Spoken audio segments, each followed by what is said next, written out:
Le réchauffement climatique est une réalité et nous sommes tous individuellement responsables de nos décisions et de nos actes. C'est vrai.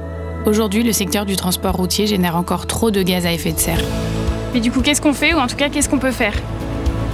On veut encourager le recours à la cyclo-logistique.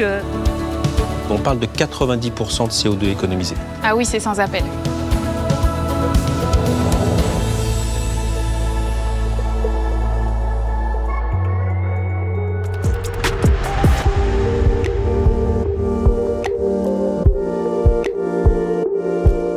L'innovation n'est pas uniquement synonyme de nouvelles technologies.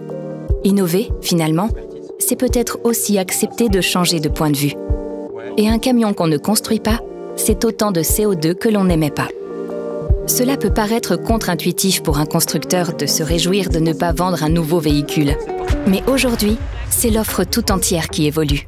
C'est le passage d'une économie linéaire à une économie circulaire. Ils ont changé les assises, sièges. Et on a fait les tests, on a été voir les conducteurs. Ils mettent 3, 4, 5 secondes avant de se dire, en fait, est-ce que c'est un neuf, est-ce que c'est un véhicule reconditionné? Scotché. Voilà. Super. Belle bête. Les grands transporteurs, ils avaient l'habitude d'acheter leurs camions. Au bout de 3-4 ans, ils nous les rendaient. Et donc le camion, il faisait 400-500 000 km. Et puis en 2019, on a lancé une alternative. Cette alternative, c'est l'offre Restart. Donc en fait, le client, il nous ramène le camion à 400-500 000 km. Là, on a un reconditionnement méthodique qui s'opère.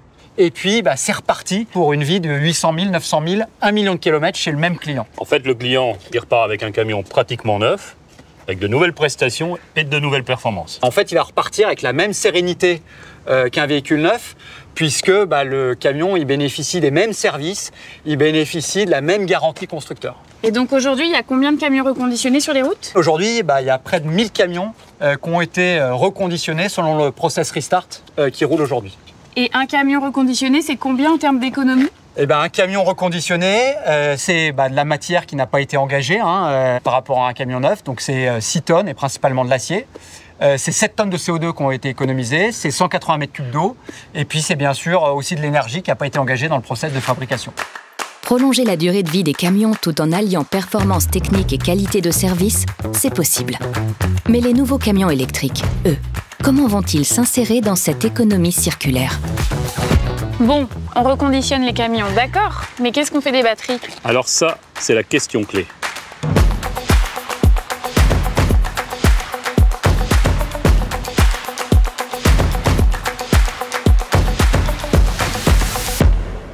Il faut se sortir un peu du modèle, la batterie on la prend, on la met à la poubelle, elle est recyclée. La première chose à considérer, c'est déjà comment on utilise cette batterie au sein de la première application, à savoir du camion. Et concrètement, comment on prolonge la vie des batteries?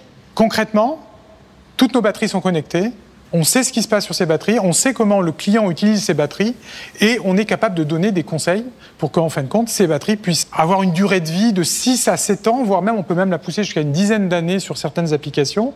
Donc maintenant, la batterie a vécu sur le camion et donc effectivement, il faut la changer. Il faut la changer parce qu'elle n'a plus assez de capacité, elle ne contient plus assez d'énergie.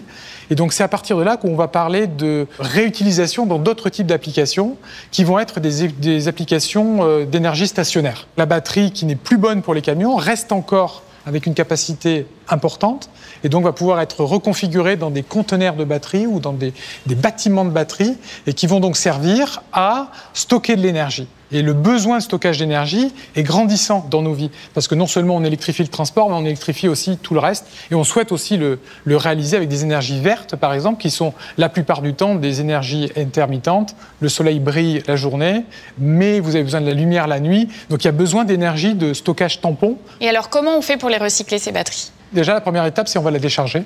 Ensuite, après, on va la démonter pour arriver aux éléments constitutifs. Et à partir de là, on va venir broyer ces éléments constitutifs et séparer les matériaux. Et puis, on va arriver à une poudre qu'on appelle la black mass. Et cette poudre-là, en fin de compte, va contenir les matériaux précieux qui vont ensuite être réinjectés dans la production de nouvelles batteries. Et aujourd'hui, on arrive à combien de pourcentage de récupération? Alors aujourd'hui, on arrive déjà à des pourcentages aux alentours de 90, 93, 95, voire même 97, en fonction de différentes technologies. Donc voilà, on boucle la boucle, et c'est ça que l'on fait au niveau de la batterie. va rencontrer quelqu'un que j'aimerais beaucoup te présenter. C'est quand même relativement facile à comprendre que la mobilité électrique est moins émettrice, en tout cas en particulier en France, qu'une mobilité diesel.